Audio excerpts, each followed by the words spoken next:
Hello friends, স্পোর্টসে আপনাদের সকলকে স্বাগতম।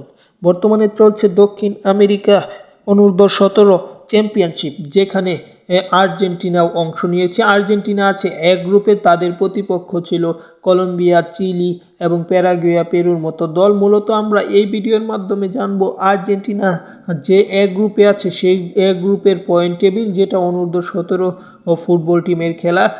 এই গ্রুপের পয়েন্ট টেবিলে মূলত আর্জেন্টিনার অবস্থান কি। আর্জেন্টিনা মেইন কথা বলতে গেলে চ্যাম্পিয়ন রেস থেকে ছিটকে গেছে, অত্যন্ত বাজে খেলেছে, কারণ এই গ্রুপে সবার শেষে আছে পেরু, তারা কোনো পয়েন্ট যোগ করতে পারেনি 4 ম্যাচে।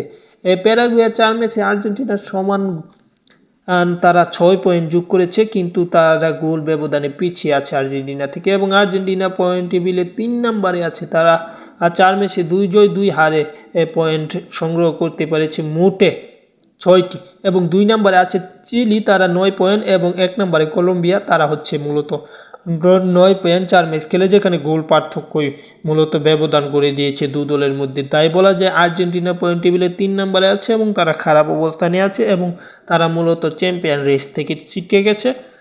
আগামীকাল ম্যাচ অনুষ্ঠিত হতে পারে, যেটা আর্জেন্টিনার 5 নম্বর স্থান অর্জনকারী ম্যাচ হতে পারে। যাই হোক, খেলাধুলার আপডেট পেতে চ্যানেলটি সাবস্ক্রাইব করার বিকল্প কিছু নেই। ধন্যবাদ সকলকে।